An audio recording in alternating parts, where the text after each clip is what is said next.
almost done with this quilt. I was able to free motion quilt the sunflowers day before yesterday.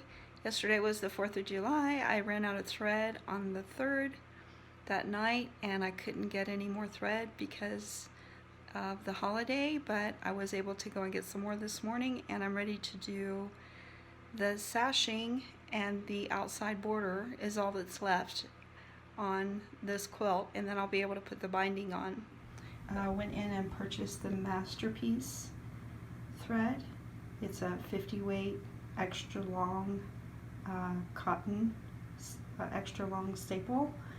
There's 600 yards, and I got tool spools just to be safe because they're not open on the weekend. And I matched the color to the border, which, you know, I never really had trouble matching color thread with any of the quilts that I make when I go to Superior Thread. And it was really, really hard not to get the King Tut, but I definitely want to try the Masterpiece. So I had actually was having a little bit trouble on what design I wanted to include in the sashing and the border, but I knew I wanted something that would resemble something to do with a flower, since the Dresden plate represents a sunflower again in this quilt. And so I had a whole bunch of magazines. I had subscribed to a couple quilting magazines years ago and just held on to them, and watched several videos online, and I happened to find a design that I think will look good, but I wasn't real sure if I was going to be able to free motion it without putting some kind of pattern on my quilt. There's various ways that you can transfer patterns onto your quilt if you want to free motion over the patterns. So there's like tissue paper that you can draw the design on and then sew over the paper. That rips off real well. Also, there's the dusting, where you place your template over your quilt and then use chalk to dust through, which leaves the design. I've been using this pen called the Pictogram pen, and basically what it does is you can draw your design on your quilt and then it disappears. So it's this really beautiful purple. If I was to ever say that I like the color purple, this would be the color that I imagine in my mind.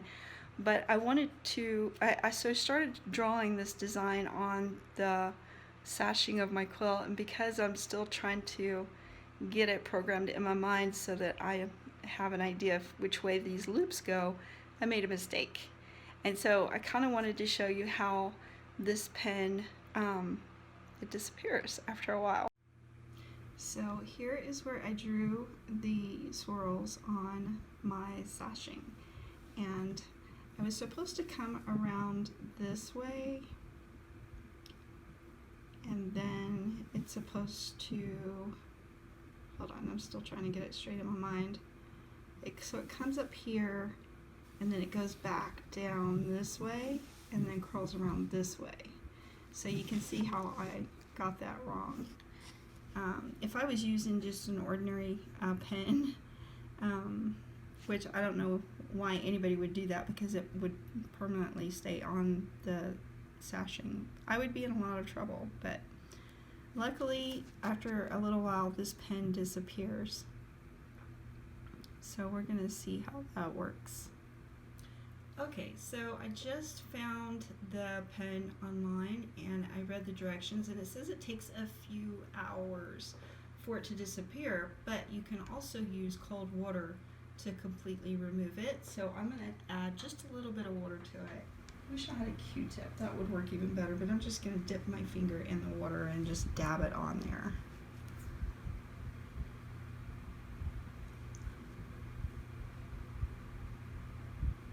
And you can see it's disappearing there.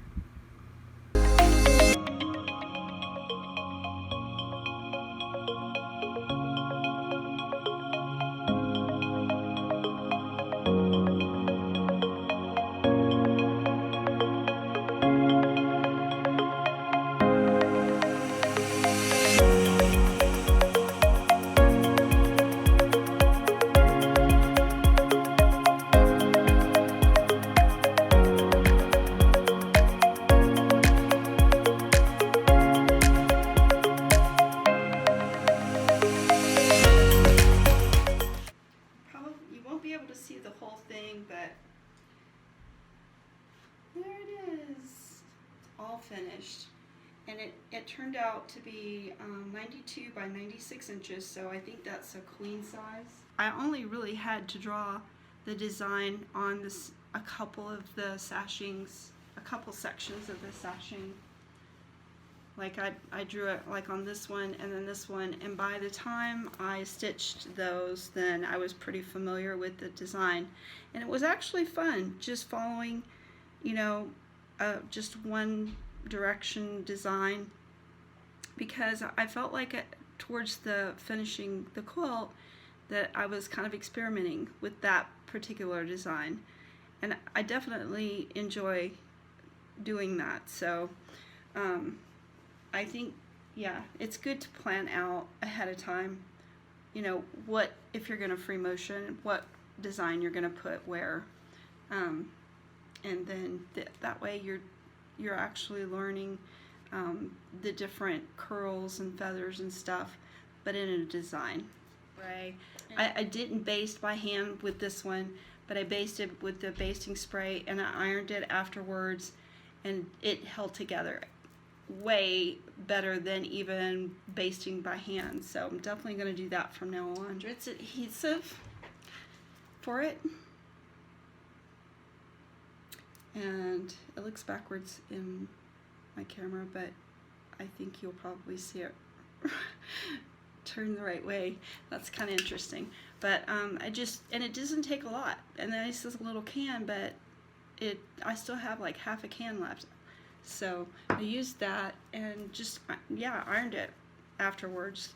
Really good. I mean, it's a little tedious to iron a huge quilt, but it makes a huge difference for me it did, for the free motion quilting and everything holding together. I didn't have any pleats whatsoever, and I'm learning how to slow down with my quilting, my free motion quilting, and I feel like that's truly something that helps make it look a lot better. So that's going to be about it for this video. If you like this video, remember to hit the like button and subscribe.